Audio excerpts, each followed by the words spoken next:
The man known to history as James Monroe was born on the 28th of April, 1758, at his family's estate of Monroe Creek in Westmoreland County in the British colony of Virginia.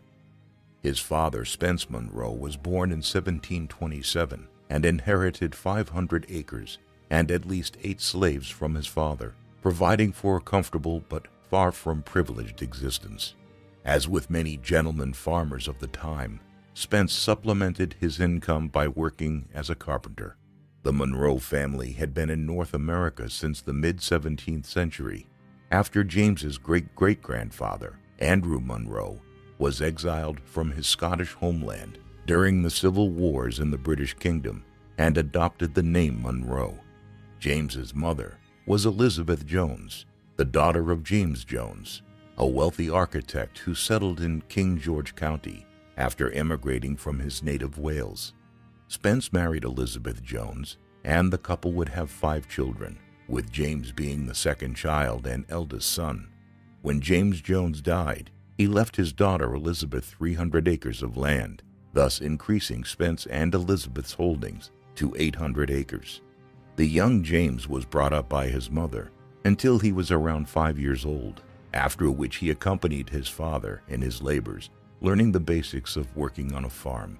As he got older, his father took him hunting and fishing, activities that the boy enjoyed far more than the back-breaking labor of working on a tobacco farm. During these early years, his parents taught him to read and write, as well as rudimentary mathematics and Latin. James Monroe came of age during a time of political disagreements between Britain and its North American colonies. In 1763, Britain had defeated France in the French and Indian War, gaining control of Canada in the process. In order to pay for the continued defense of North America from Native American tribes and to assert parliamentary supremacy, the British Parliament passed legislation to levy taxes on the colonies. The most notorious of these was the Stamp Act of 1765, which taxed all printed material, including letters and legal documents. The colonists protested, claiming that as subjects of the British Empire, they could not be subject to taxation by Parliament without representation in Parliament, and resisted the law by organizing boycotts of British trade. According to family legend, in February 1766, Spence Monroe rode off from his farm to nearby Leedstown, joining Westmoreland County landowners in signing Burgess Richard Henry Lee's proclamation, refusing to buy British goods until the repeal of the hated law. Although the Stamp Act was repealed in March 1766, Parliament continued to assert the right of taxation over the American colonies, and tensions continued to brew. In 1769, the 11-year-old James was sent to the Campbelltown Academy, run by Reverend Archibald Campbell of the neighboring Westmoreland Anglican Church. The young boy had to walk several miles from the farm to school each day, where he learned Latin, Greek, French, mathematics, and history, while earning a reputation for being a hardworking student. Among the other students at the academy was John Marshall, a boy 3 years older who would become a lifelong friend, despite their later political differences. In 1772, James' mother Elizabeth died after giving birth to her 4th son Joseph, and a couple of years later, his father Spence followed his wife to the grave, leaving the 16-year-old James as the owner of the family's 800 acres and head of the household with responsibility for his elder sister and 3 younger brothers. At this moment, his maternal uncle, Joseph Jones, stepped into the fray and provided the family with financial support. Jones was a lawyer who served on the Virginia House of Burgesses alongside George Washington, Patrick Henry, and Thomas Jefferson, and he became an important mentor to his nephew. Jones arranged for James's elder sister, Elizabeth, to take charge of the house and her younger brothers, while James was sent to the College of William and Mary in the colonial capital of Williamsburg. By the time Monroe began his studies at college, political tensions between Parliament and the colonies had reached a boiling point. Following passage of the Tea Act in May 1773, In December, protesters in Massachusetts staged the Boston Tea Party, throwing valuable tea overboard from a British East India Company ship into Boston Harbor. The incident prompted Parliament to crack down on the rebellious New England colony by closing Boston Harbor, thus prompting Whig leaders in the American colonies to send representatives from 12 colonies to an extra-legal gathering they called the First Continental Congress in September to discuss a joint boycott of British goods. Across the British American colonies, people began to divide over whether to support the actions of the protesters or to defend Parliament and the Empire. The division between patriots and loyalists was not at first over whether to break the British colonies from the British Empire, but rather over how the British Empire should view its colonies and what rights should be afforded to the citizens of the various British colonies. On the 19th of April, 1775, Patriot militiamen exchanged fire with British soldiers under the command of Thomas Gage at Lexington and Concord in Massachusetts, after the British general attempted to seize gunpowder stores. The following day, Virginia's royal governor, Lord Dunmore, gave similar orders to remove the gunpowder from Williamsburg's powder magazine under the cover of darkness. When locals realized what was going on in the morning, Monroe and his fellow students joined a crowd that marched on the governor's palace. The incident triggered a chain of events which resulted in Dunmore fleeing from America on a British ship in early June. Distracted from his studies, Monroe spent much of the summer of 1775 drilling on the college green.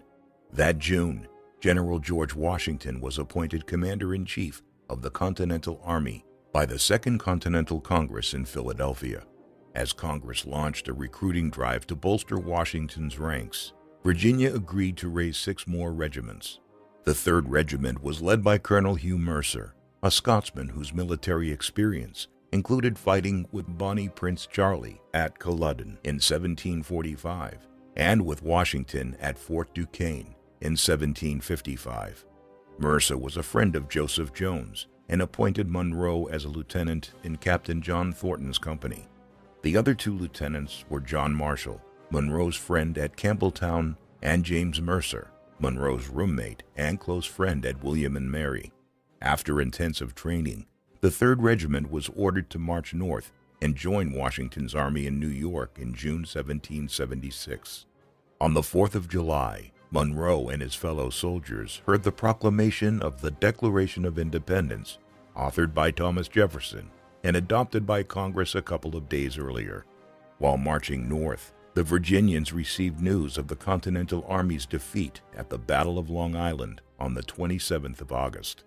Washington's men had nearly been trapped by General William Howe's 32,000-man army and a powerful fleet under his brother Admiral Richard Howe. But incredibly, the Continentals managed to evacuate to Manhattan on the night of the 29th.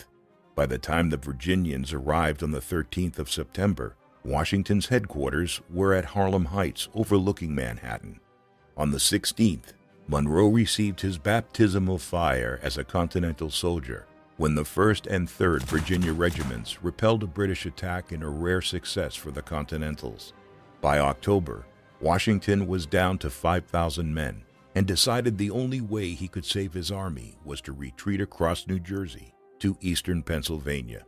As Washington put his plan into motion, his army was relentlessly pursued by the British forces. With Washington's army on the western shore of the Delaware River, Howe stopped the pursuit in mid-December to take up winter quarters, leaving 1,500 Hessian mercenaries in Trenton, New Jersey. On Christmas Day, 1776, Washington planned a night raid across the Delaware to surprise the Hessian garrison at Trenton. The general's distant cousin, Captain William Washington, volunteered to lead a detachment attacking from the north, and Monroe volunteered to serve as his junior officer. On the morning of the 26th, Washington and Monroe led the Continental vanguard through a snowstorm and attacked at 8 o'clock. Although rudely surprised, the disciplined Hessians organized the defense and fierce fighting ensued. After successfully launching a charge to secure a pair of captured Hessian guns, Washington and Monroe continued to rush into a mass of Hessians. After Washington was wounded, Monroe took over the attack before being struck by a musket ball through his shoulder, which severed an artery. He was taken to Dr. John Riker, a local patriot who had joined them that morning, who managed to stop the bleeding. While the surgeons operated on him, the Continentals celebrated a glorious triumph, capturing almost 1,000 Hessians with minimal losses. After being taken back across the Delaware, Monroe spent the next 3 months recovering in eastern Pennsylvania. After his heroics at Trenton, Monroe was promoted to captain in a new regiment being formed in Virginia. However, when he returned home, he was only able to recruit a handful of volunteers. He accompanied his uncle Joseph Jones as he returned to Congress in Philadelphia, which was anticipating an attack by Howe at any moment. After arriving back at Washington's camp in August, Monroe served on the staff of William Alexander, a major general who claimed the Scottish noble title of Lord Stirling. As a staff officer, Monroe was introduced to Washington's aides, including Alexander Hamilton and the young French nobleman, the Marquis de Lafayette, whom Monroe promptly befriended. Monroe accompanied Stirling during the American defeat at Brandywine Creek on the 11th of September 1777, which allowed Howe to capture the capital of Philadelphia.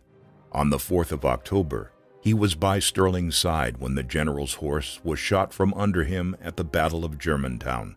While Washington's army struggled to survive their stay at the winter quarters at Valley Forge, Monroe was promoted to major, and a Prussian officer named Baron Friedrich von Steuben appeared at headquarters and began to instill German discipline into the army.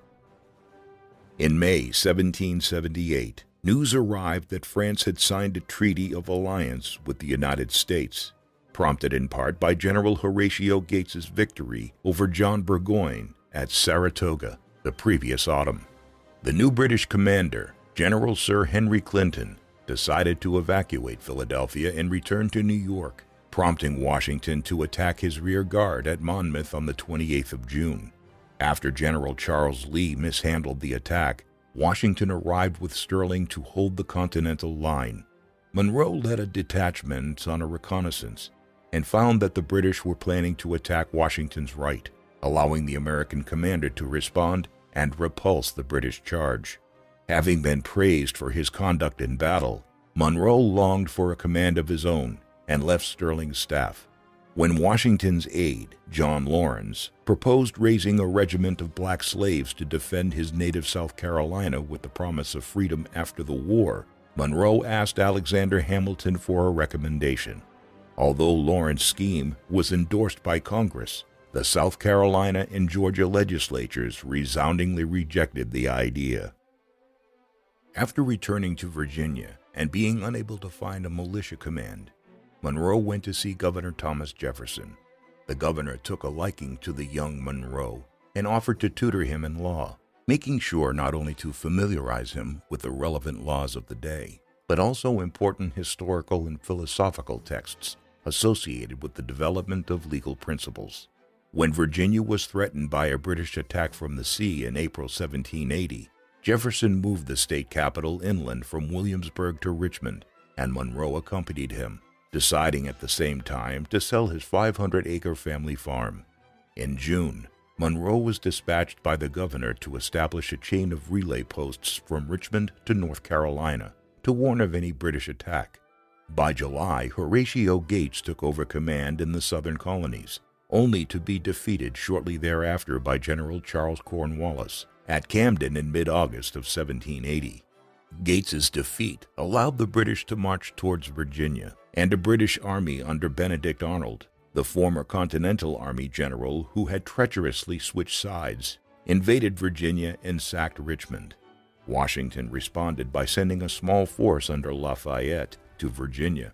Unable to find a command with his friend, Monroe served as a volunteer in the 15,000-strong Allied army under Washington and the French General Rochambeau, as it surrounded Cornwallis at Yorktown, forcing the British general to surrender in October 1781.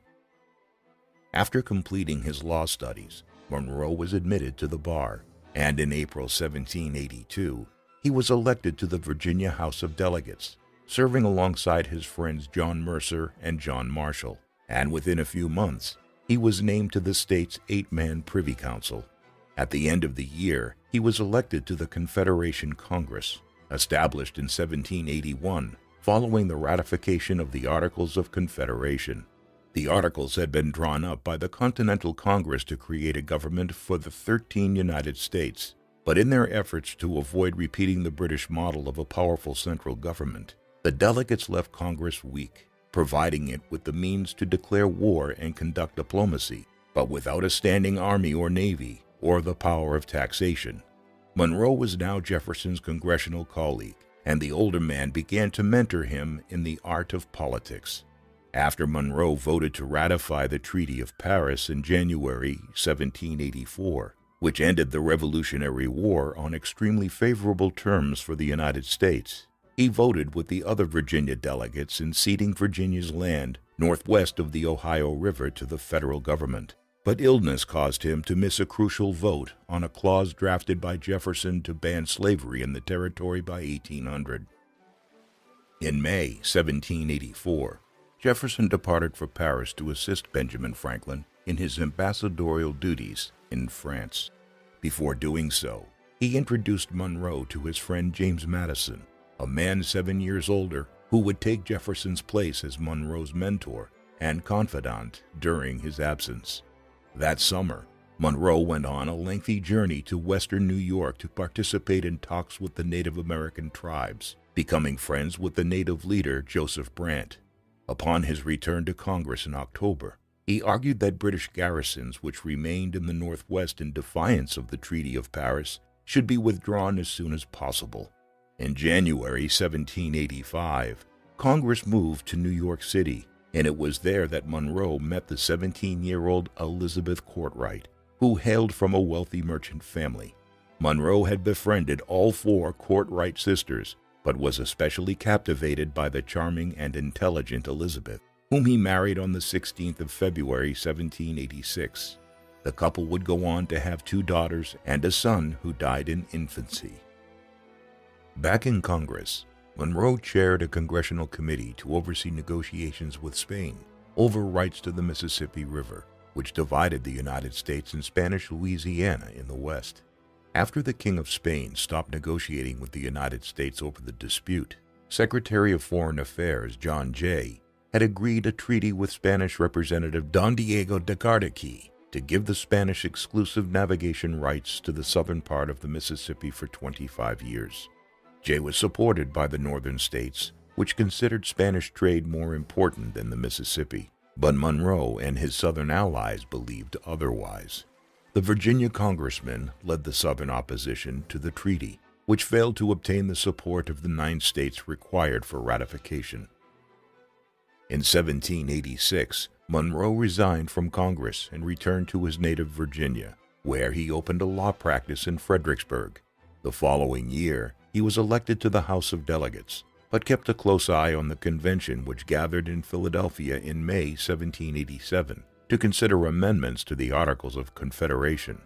As James Madison was responsible for calling the meeting, Monroe was disappointed not to have been elected a delegate. On the 17th of September, the convention adjourned, and the text of the proposed Constitution of the United States, designed to replace the Articles of Confederation, appeared in newspapers throughout the country.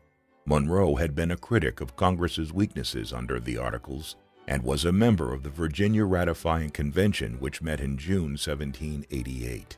Although General Washington had presided over the convention, and James Madison had been responsible for writing much of the document, their fellow Virginians were more evenly divided. While Madison championed his creation, the fiery orator Patrick Henry led the anti-federalist opposition. Monroe was part of a group in the middle who believed that the Constitution should be accompanied by a Bill of Rights. In the end, Madison agreed to a compromise to consider amendments after ratification, and the convention voted in favor of ratification 89-79, becoming the 10th state to ratify the document. In an act of revenge for his defeat over the Constitution, Henry maneuvered to prevent Madison from being selected as one of Virginia's 2 senators, and then recruited Monroe to run against Madison for the House of Representatives. Although reluctant to challenge his friend, Monroe's ambition and sense of duty motivated him to accept Henry's offer, but Madison emerged victorious on Election Day in February 1789. George Washington was unanimously elected President of the United States and took office at the end of April. For several years, Monroe sought to move to Albemarle County in order to be closer to Jefferson's estate in Monticello. At this time, he had exchanged a large tract of land he had been awarded in Kentucky for his service during the Revolutionary War for an 800-acre estate previously owned by George Nicholas, a colleague on the House of Delegates. In December 1789, Jefferson returned from Paris and visited Monroe before taking up his responsibilities as Washington's Secretary of State. In November 1790, Monroe was elected to the United States Senate, taking the seat which had initially been filled by his late cousin, William Grayson. On the 6th of December, he was sworn in as a senator by Vice President John Adams. The issue dominating American politics at the time was the financial and economic reforms introduced by Alexander Hamilton, Washington's Secretary of the Treasury. Hamilton believed that his reforms would strengthen the national government so that the United States could achieve economic prosperity and enjoy greater security from potential enemies. Most of his supporters came from the northern states and called themselves Federalists. Hamilton's opponents believed that the Treasury Secretary's policies were far too similar to Great Britain's economic system and believed that it risked creating a despotic government, and described themselves as Republicans. By the time Monroe arrived in the Senate, Hamilton had already managed to obtain congressional approval to create the national debt, but a second battle was looming over the creation of a national bank. While Madison led the opposition in the House, Monroe was one of only 5 men to vote against it in the Senate. Both men were closely aligned with Jefferson, but the Secretary of State could not openly oppose his own administration, but he could instruct his friends to do so in Congress and in the press. Although they wrote anonymously adopting names from Roman antiquity, Madison and Monroe exchanged insults with Hamilton himself in the papers of the day. In 1792, Monroe and Virginia Representative Abraham Venable were approached by former Speaker of the House Frederick Muhlenberg to investigate allegations that Hamilton was embezzling federal funds. In November, Jacob Clingman, Muhlenberg's former clerk, had been arrested along with his friend James Reynolds for forgery. Clingman told his former boss that Reynolds told him that he received government funds and insider information from Hamilton to speculate on government securities. When the 3 men raised the issue with Hamilton in December, they were shocked and embarrassed to hear a detailed confession from the Treasury Secretary that he had not given James Reynolds money to speculate in the markets, but to keep secret his affair with James's wife Maria. The 3 men agreed not to speak of the matter ever again, but while Muhlenberg and Venable were satisfied by the explanation, when Hamilton requested his papers pertaining to the affair be returned to him, Monroe had them faithfully copied out by John Beckley, the clerk of the House of Representatives, and a Republican partisan, before sending them back to Hamilton. Either Monroe or Beckley informed Jefferson and Madison, but Hamilton was cleared of financial wrongdoing, and the affair with Maria Reynolds remained secret for 5 years. By 1793, the American political debate shifted to the arena of foreign policy. The French Revolution of 1789 was turning increasingly violent, and by January 1793, King Louis XVI was executed by guillotine, leading Britain to declare war on France in February. After news reached the United States, in April, Washington issued a proclamation of neutrality between the 2 warring parties. The same month, the French envoy, Edmond Charles Genet, arrived on American shores to large demonstrations of popular support, boosting the Republicans, who sympathized with the French, and frightening the Federalists, who leaned towards the British. Genet made it his business to recruit American sailors to join French privateers attacking British shipping, and when asked by Washington to stop, he threatened to appeal to the American people above the president's head. Monroe had followed Jefferson's lead in supporting Genet. By the summer, even Jefferson became frustrated by the Frenchman's behavior, and Monroe and Madison encouraged Virginians to adopt a set of resolutions they wrote, which praised Washington, denounced the neutrality policy for violating the French alliance from 1778, and attacked Hamilton for seeking to replicate the British Constitution in America. At the end of 1793, Jefferson resigned as Secretary of State, partly as a result of the Genet affair. In early 1794, Britain closed the British West Indies to American trade and began to force American sailors to join the Royal Navy by claiming they were deserters from British ships, a practice known as impressment. Monroe led the Republican opposition in the Senate in calling for a boycott of British trade, while the Federalists hoped to send a special envoy to negotiate a treaty with Britain to resolve the disputes. When Washington nominated Chief Justice John Jay, Monroe argued that the appointment undermined the independence of the judiciary, but failed to prevent Jay's nomination. In late May, Secretary of State Edmund Randolph offered Monroe the post of Minister to France, replacing Gouverneur Morris, the New York Federalist who had failed to endear himself to France. Armed with Randolph's instructions to maintain friendly relations while asserting American neutrality, Monroe departed from Baltimore with his family and arrived in Le Havre on the 31st of July, reaching Paris on the 2nd of August. The Monroes arrived in France days after the radical leader, Maximilien Robespierre, was overthrown and guillotined in a coup. The political turmoil hindered Monroe's attempts to present his credentials, but on the 14th of August, he spoke to the National Convention about the shared principles of the American and French republics and received an enthusiastic response, after which he was recognized as American Minister to France. Monroe's duties involved representing and assisting Americans in France, some of whom had been imprisoned during the revolutionary turmoil. In particular, he helped to secure the release from prison of Thomas Paine, the radical political writer whose pamphlets Common Sense and The American Crisis championed the patriot cause during the American Revolutionary War. Monroe also intervened on behalf of Adrienne de Lafayette, the wife of the Marquis who had voluntarily entered an Austrian prison to be with her husband. Her husband had been one of the leaders of the revolution in 1789, but in the midst of the political turmoil, he had escaped to the Austrian Netherlands in 1792, following a treason charge, but because of his politics had been placed in prison by the Austrians. Unconvinced that the Lafayette's captors would release Adrienne based on her husband's reputation as an American hero, Monroe allowed his wife Elizabeth to encourage public sympathy by making several visits to Adrienne in prison, an initiative which eventually secured her release. Although he made himself popular in France, Monroe received a rebuke from Secretary of State Randolph that he was being too close to France. For Monroe, this was a sign that Washington's administration had become increasingly federalist, and he suspected that John Jay was conveying British complaints about Monroe across the Atlantic. When Monroe informed Randolph that he had only done what he was instructed, and that closer relations with France would give Jay more leverage with London, Randolph told him to carry on.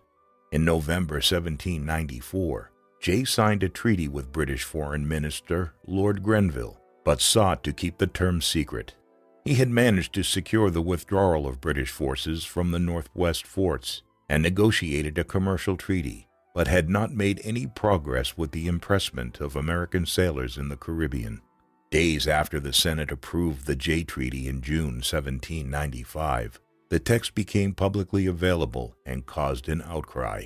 Monroe only learned of its contents in American papers in August and was infuriated that Randolph had not sent him a copy. By then, the Federalist Timothy Pickering was Secretary of State, and it was only in December that Monroe received a copy of the treaty. When Foreign Minister Delacroix informed him that the Jay Treaty invalidated the 1778 alliance, Monroe made a valiant effort to defend Franco-American relations. This led Washington's Federalist cabinet to demand his recall, and in December 1796, he was replaced by Charles Cotesworth Pinckney. Monroe returned to America around the time John Adams succeeded Washington as president in March 1797. He was soon confronted by Alexander Hamilton, who accused him of leaking documents to James Thomson Callender, the Republican journalist who had publicized the Reynolds affair. The two men came close to a duel, which was only averted following the intervention of Monroe's second and Hamilton's New York rival, Aaron Burr. After returning to Virginia and meeting with Jefferson and Madison, in 1798 Monroe published a lengthy defense of his conduct in France, which criticized the Washington administration. Washington was outraged and annotated Monroe's book with expressions of fury, but said nothing in public. In the meantime, Monroe supervised the construction of a new house called Highland on a 2,500-acre estate next to Jefferson's Monticello. By late 1799, Monroe was ready to return to the political fray and was elected governor of Virginia in December. He hoped that the governorship might enable him to heal his rift with Washington, but the former president died on the 14th of December, the day before Monroe arrived in Richmond. Monroe's powers as governor of Virginia were limited to being commander of the state militia and sharing executive power with the 8-man Privy Council.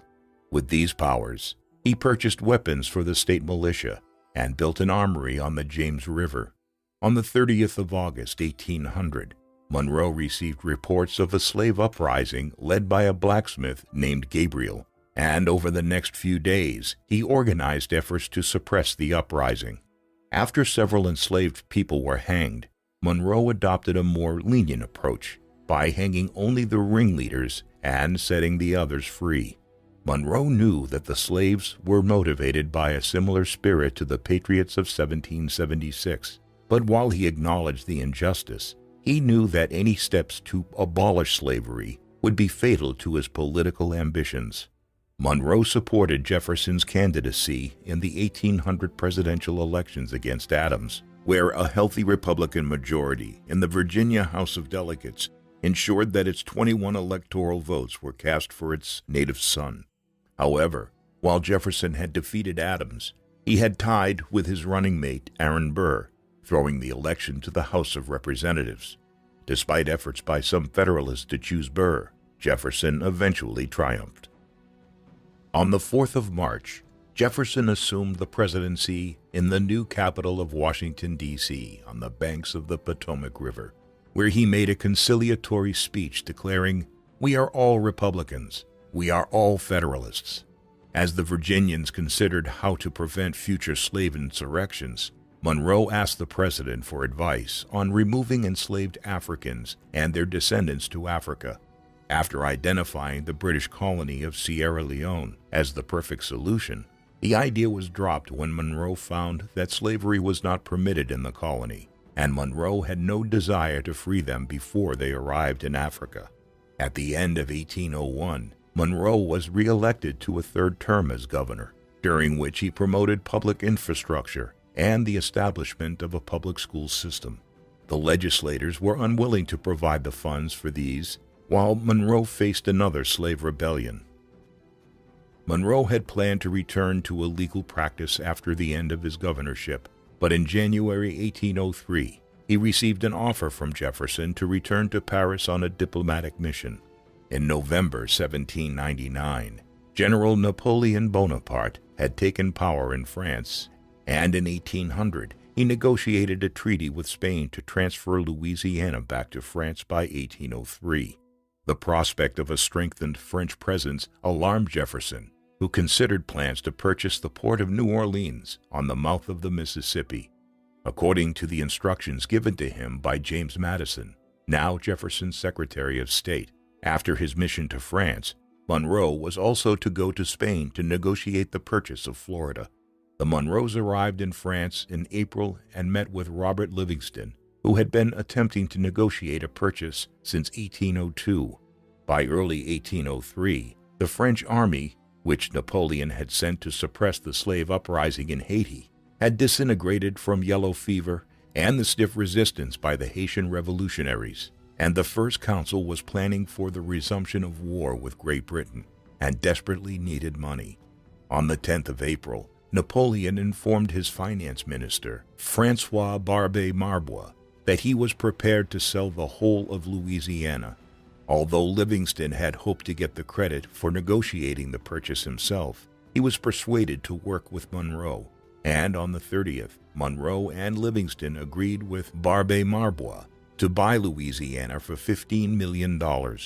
As they discussed how to finance the deal, Monroe revealed that representatives from the Hope and Bearings Bank in London had approached him a few days earlier to offer a loan which sealed the deal.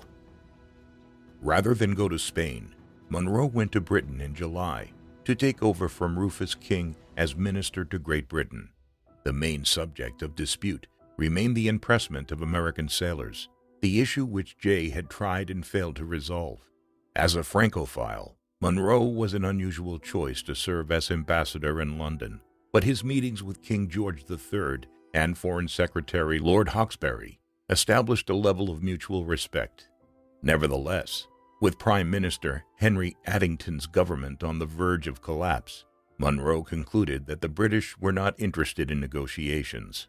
When Addington's government fell in April 1804, William Pitt, the younger, returned to office as Prime Minister, and Lord Harrowby was appointed Foreign Secretary. After meeting with Harrowby in August, Monroe understood that no agreement would be forthcoming. He therefore left for Spain, hoping to persuade Spain to cede West Florida, which the Americans considered part of Louisiana. En route, he stopped in Paris and attended Napoleon's coronation at Notre Dame on the 2nd of December 1804. After arriving in Madrid, neither Monroe nor his colleague Charles Pinckney were able to make progress on the issue in talks with Foreign Minister Pedro Savalas Guerra and the royal favorite Manuel Godoy. So after writing to Madison to propose seizing Florida by force, Monroe returned to Britain. After returning to Britain in July 1805, Monroe was sidelined by a third Foreign Secretary, Lord Mulgrave, who had been in his post since January. However, the death of Pitt in January 1806 led to a new administration under his cousin, Lord Grenville, the same man who had negotiated with John Jay as Foreign Secretary. More importantly, Grenville's Foreign Secretary was Charles James Fox, a Whig leader and a sympathizer to Monroe's cause. Almost immediately, Monroe received encouraging signs, but the American diplomat was forced to wait, while Fox attempted to persuade his cabinet colleagues. In August, William Pinckney arrived to assist Monroe in negotiations, while Fox fell ill and died in September. Despite this, the new British negotiators, Fox's nephew, Lord Holland, and President of the Board of Trade, Lord Auckland, remained keen to come to an agreement. On the 31st of December, the four agreed to a treaty which improved on the terms Jay obtained 12 years earlier, but stopped short of a ban on impressment, only a commitment for British subjects and American citizens not to commit any outrage against each other. Disappointed that there was no ban on impressment, Jefferson decided not to send it to the Senate for ratification. The president's decision frustrated Monroe, who knew that he could not get better terms, especially after Grenville's administration fell in March 1807. In June 1807, the British warship HMS Leopard attacked the American frigate USS Chesapeake and killed 4 American sailors. Monroe's efforts to discuss compensation with Foreign Secretary George Canning came to no avail, and at the end of the year, he decided to return home while Jefferson introduced the Embargo Act to ban all trade with foreign nations. With the 1808 election looming, Jefferson decided to step down following Washington's precedent of limiting himself to 2 terms, and Madison was his obvious successor. When Monroe went to Washington to meet his old friends, the President and Secretary of State avoided political topics making it clear that they were unhappy with Monroe. In response, Monroe allowed the Old Republicans, a group who believed the Louisiana Purchase was unconstitutional, to put his name forward for the presidency. To his surprise, Monroe also received the support of Richmond Federalists, but in the end, Madison won Virginia and the presidential election of November 1808 easily. As Monroe returned home, he became a full-time plantation farmer and gradually mended relations first with Jefferson and later with Madison. In early 1810, Monroe returned to the House of Delegates, and a year later he was elected governor of Virginia. During this time, Madison ordered the annexation and occupation of West Florida. 2 months after his election as governor, Monroe was offered the post of Secretary of State by President Madison, and he assumed the office on the 6th of April. While American ships suffered attacks from both the British and the French, Monroe adopted a tough line with their respective ministers, Sir Augustus John Foster and Louis Serrurier. In late 1811, young Republicans in the House, including Speaker Henry Clay of Kentucky and Congressman John Calhoun of South Carolina, loudly clamored for war with Great Britain, receiving the nickname War Hawks. Monroe had gradually come to the conclusion that war was preferable to pointless negotiations.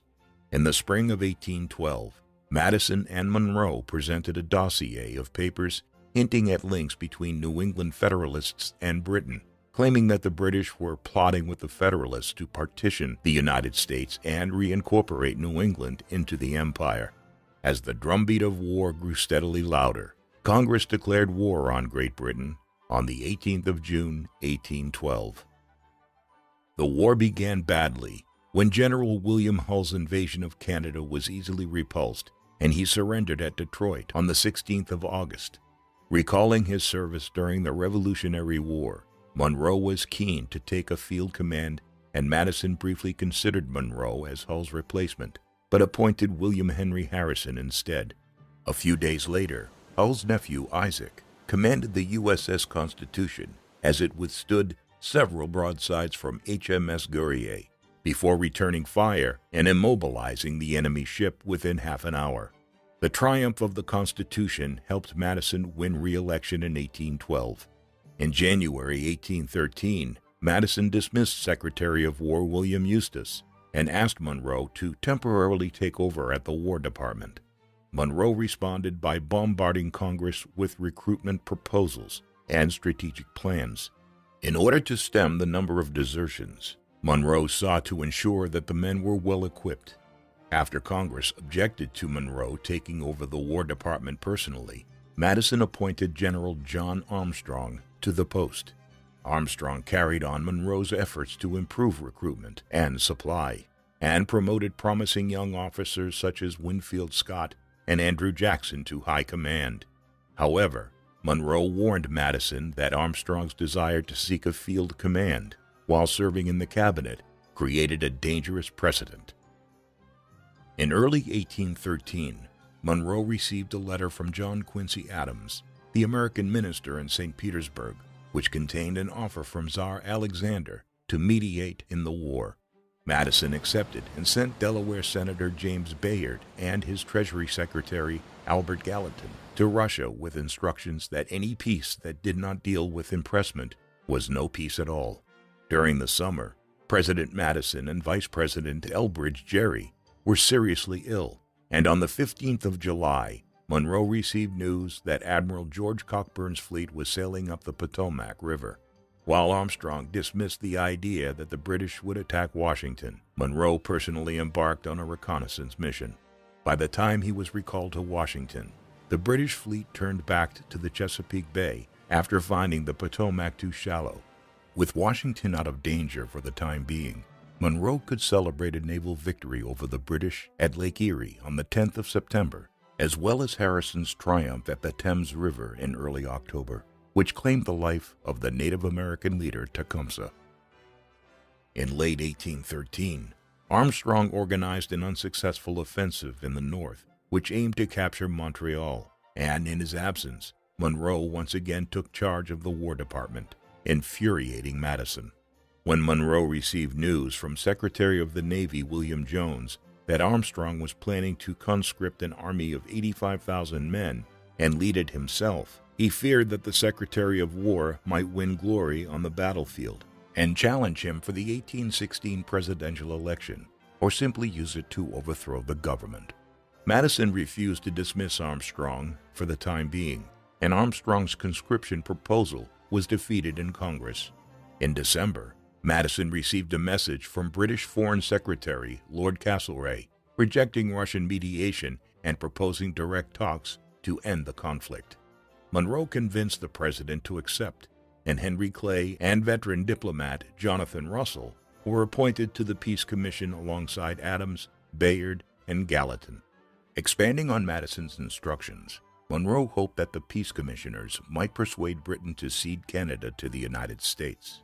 Developments in Europe in the meantime threatened to strengthen Britain's negotiating position, particularly following the defeat of Napoleon in October 1813 at the Battle of Leipzig, allowing Allied Austrian, Russian, and Prussian armies to invade France during the winter, while the Duke of Wellington's British army crossed the Pyrenees into southern France.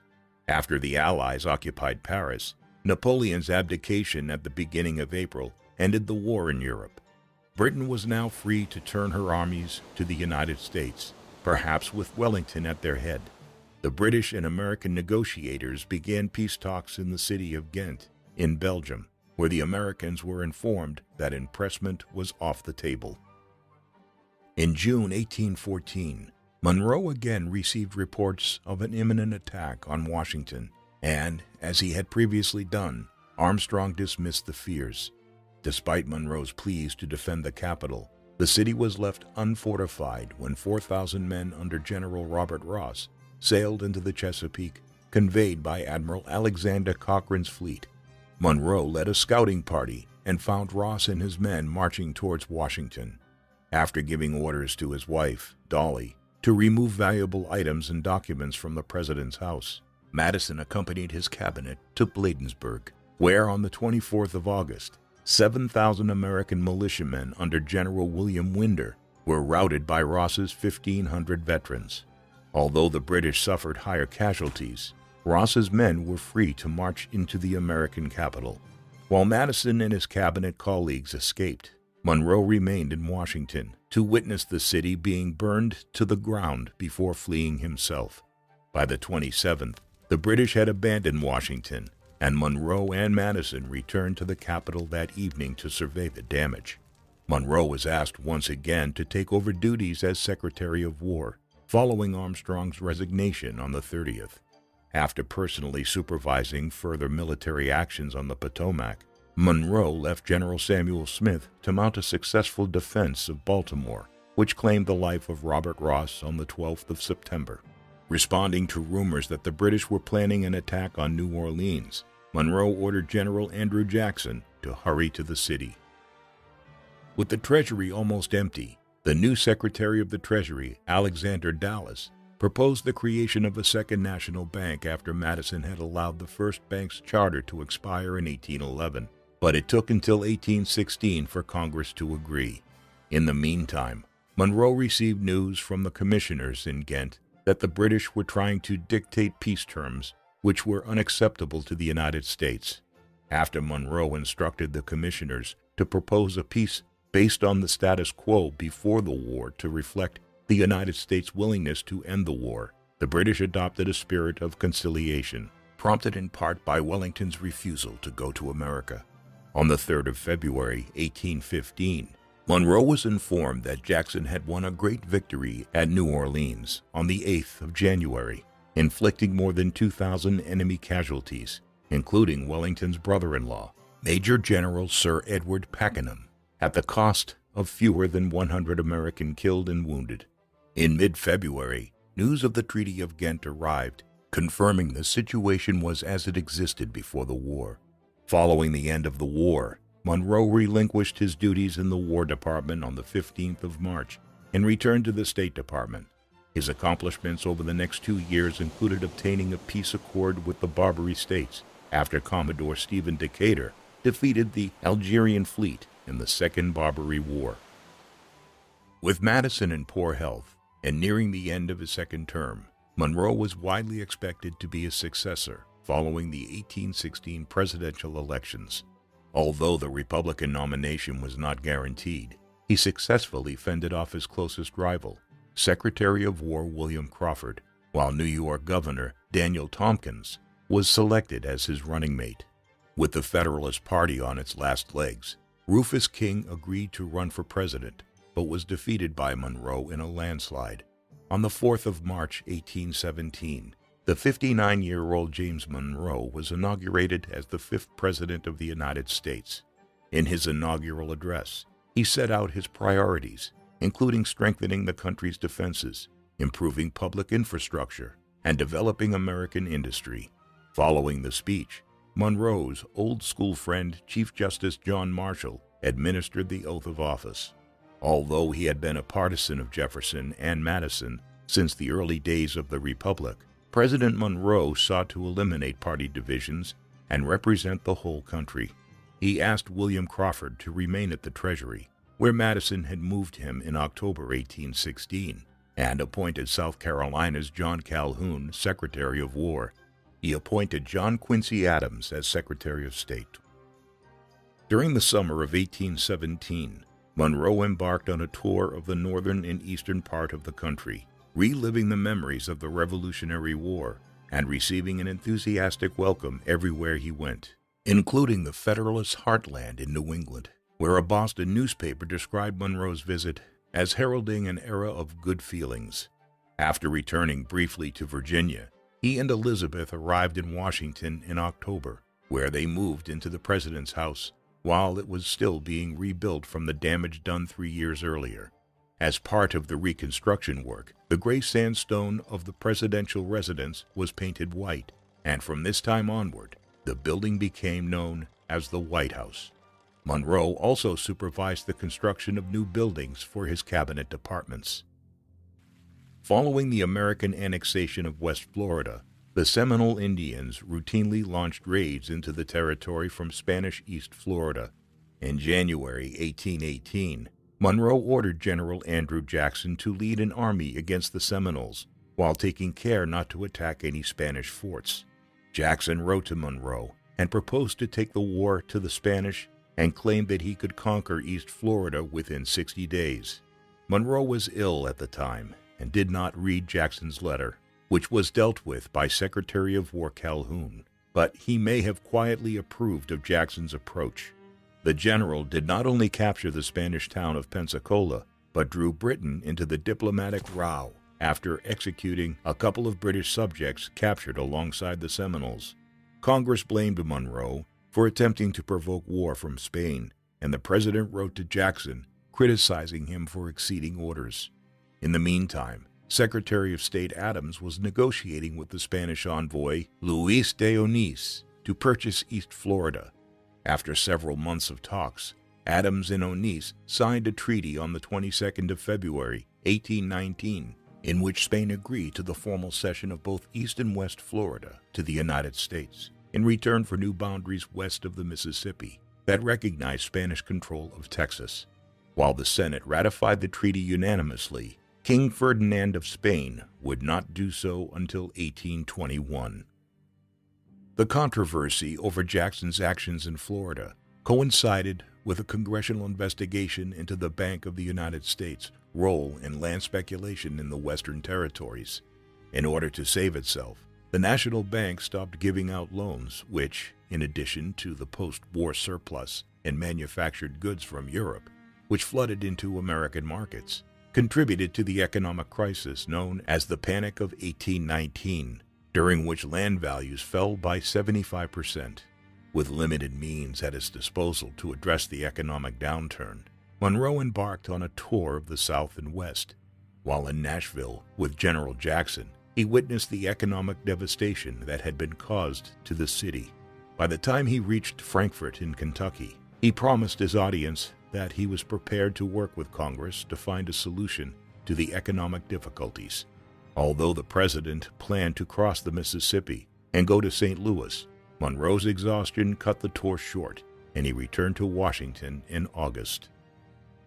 The troubles over Florida and the Panic of 1819 were overshadowed by the debates raging across the United States about the status of Missouri, which would become the greatest crisis of Monroe's entire presidency. In February 1819, Representative James Talmadge of New York introduced amendments to ban slavery in response to Missouri's application for statehood. After heated debate, the amendments were narrowly passed in the House, but defeated in the Senate. When the new session of Congress met in March 1819, Congressman John Holmes, representing the District of Maine in the state of Massachusetts, presented a motion for Maine statehood. In response, Speaker Henry Clay refused to advance the measure without the admission of Missouri as a slave state. Over the coming months, both houses of Congress were dominated by discussions surrounding slavery and questions of its legality and morality. On the 15th of December, the southern state of Alabama was admitted to the Union as a slave state. The status of slavery in Alabama was accepted by the free states in the North, since slavery already existed and the surrounding states were all slave states. Alabama's admission as the 22nd state created a balance of 11 free states in the North and 11 slave states in the South, giving them equal representation in the Senate. With slavery now becoming the most important political issue in the country, the status of slavery in Missouri could determine the future of the institution in the United States. While he was privately opposed to slavery, Monroe was a slave owner and knew that he could not express any anti-slavery sentiments without losing support in the South during a presidential election year. He was keen to have both Missouri and Maine admitted to the Union as soon as possible. While Clay sought a compromise in Congress, Monroe persuaded Senator James Barber to introduce a motion in the Senate to link Maine's admission to that of Missouri. After the House passed a resolution admitting Maine as a free state on the 3rd of January 1820, the Northerners, led by the veteran Federalist Rufus King, were in no mood to compromise. The Illinois Senator Jesse Thomas proposed an amendment allowing Missouri to enter the Union as a slave state, but to ban slavery north of Missouri's southern boundary line of parallel 36 degrees, 30 minutes north. When Monroe's support became publicly known, the negative reaction in Virginia led to fears that the president would not be renominated in his home state. The president responded by warning Southerners that extending slavery to Missouri without a compromise might cause a Northerner to be elected president, while warning Northerners that Southern states might secede from the Union if slavery were banned. On the 17th of February, the Senate passed the Missouri bill with the Thomas Amendment by 24 votes to 20, only to be rejected in the House. In response, Henry Clay set up a joint committee to recommend compromise, and on the 1st of March held 2 votes. The House narrowly passed the Missouri bill without restriction on slavery 90-87, and in a second vote, it banned slavery north of the compromise line 134-42. The following day, the Senate voted to approve the amended bill 27-15. After consulting his cabinet over the constitutionality of banning slavery in the territory, Monroe signed the bill on the 6th of March. Following the compromise, Maine was admitted to the Union on the 15th of March, 1820, as a free state, and Missouri entered the Union on the 10th of August, 1821, as a slave state. The Missouri Compromise was the first in a series of compromises between North and South over the future of slavery, which kept the country together for another 40 years, but the question was finally put to rest after the bloody American Civil War. Despite Monroe's fears that he would not be reelected, the collapse of the Federalist Party and the president's nonpartisan policies ensured that he faced minimal opposition in the 1820 election. However, the country remained in an economic slump, and Crawford informed Congress that the deficit had increased to $7 million, leading to cuts in the Army and military fortifications, 2 things that Monroe had championed. Furthermore, the Missouri debate of the previous year brought an end to the era of good feelings, and the Republican Party began to split into 2. While the president continued to enjoy considerable popular support, party leaders who called themselves Old Republicans argued that the president had adopted Federalist ideas and longed to return to the Jeffersonian tradition of states' rights and limited government. The leader of the old Republicans was Senator Martin Van Buren, who found an ally in Monroe's cabinet in the form of Treasury Secretary William Crawford. When the new congressional session opened in March 1821, the old Republican Philip Barber was elected Speaker of the House, threatening to make Monroe's life difficult. Early in his second term, Monroe received a proposal from the American Colonization Society to establish a colony on the coast of West Africa to repatriate slaves freed by American naval vessels, enforcing the ban on the Atlantic slave trade that Congress had enacted in 1808. Monroe recalled his correspondence with Jefferson on the subject 2 decades earlier and considered the proposals as a potential solution for emancipation of slaves within the United States. However, he believed that as President of the United States, he did not have the constitutional authority to purchase land in Africa and could only encourage the Society's cause and ask Congress to provide funds for the Society. The colony was eventually named Liberia, and the Society named its capital Monrovia in recognition of the President's support. As he considered potential solutions to the problem of slavery, Monroe also hardened his attitudes towards the Native Americans. Although he respected the Indians and had previously agreed to protect Indian lands, the westward expansion he promoted inevitably resulted in white Americans settling on native lands, thus leading to violent clashes.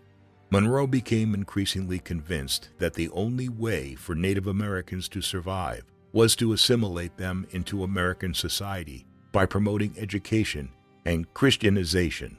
By the end of his presidency, he called for the Native American tribes of the eastern United States to voluntarily move west beyond the Mississippi, a policy that Andrew Jackson would use military force to achieve in the 1830s.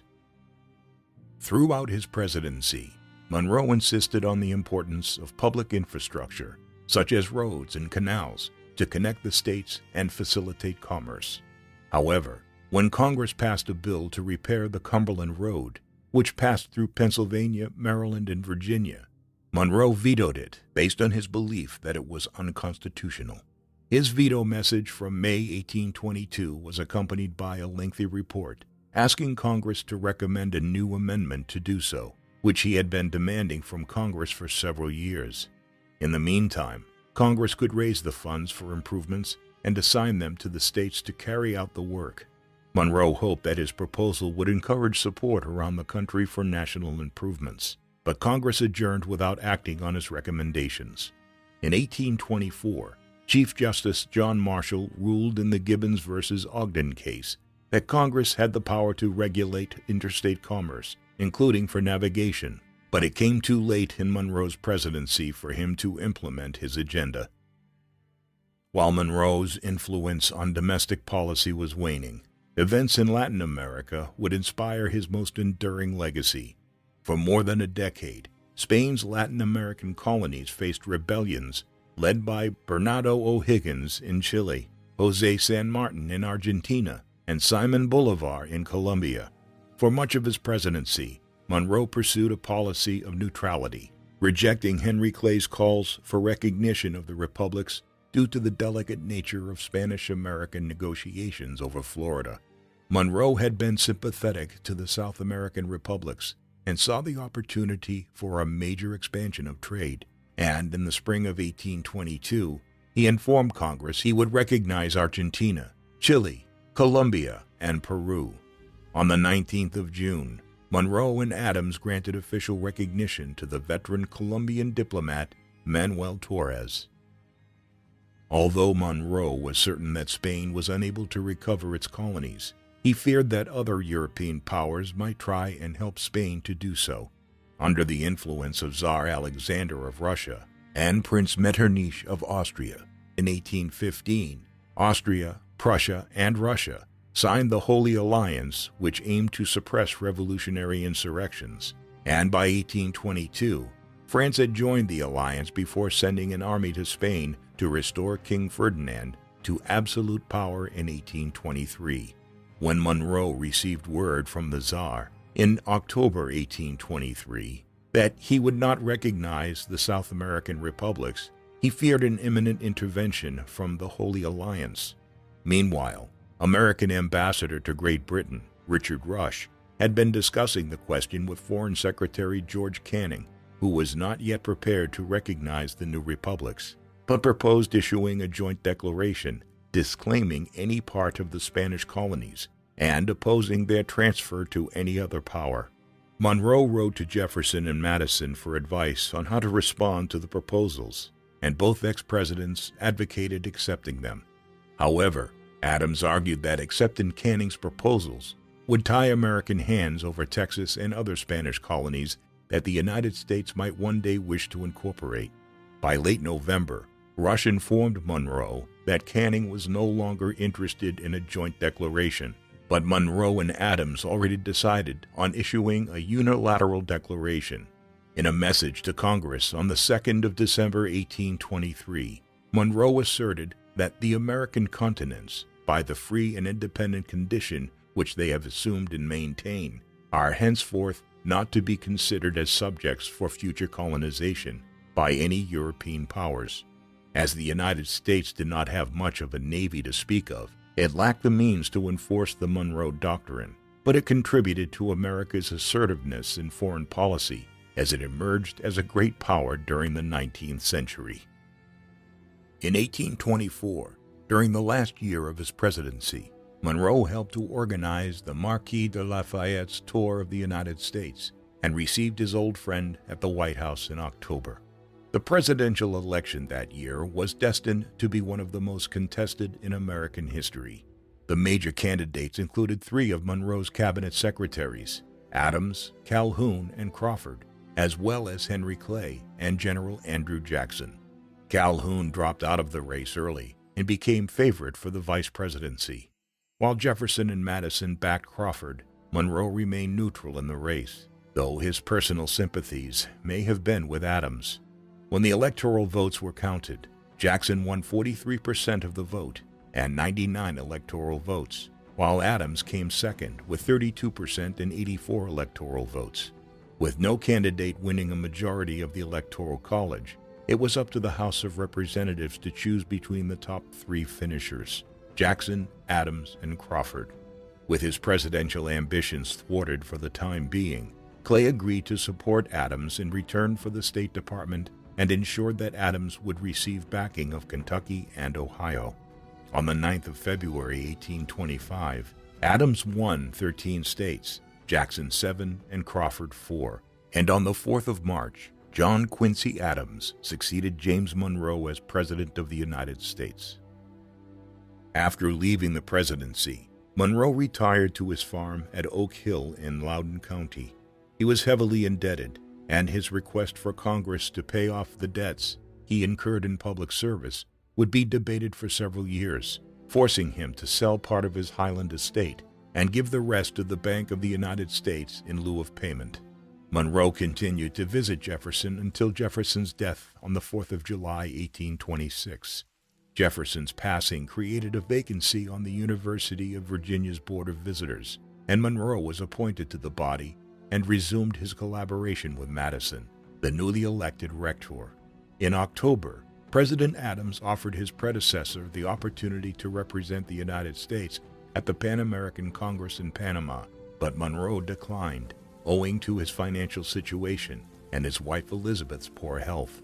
The United States ended up sending 2 observers, but one died, and the other arrived after the end of the meeting, thus allowing Great Britain to sign a series of trade agreements with the independent Latin American republics.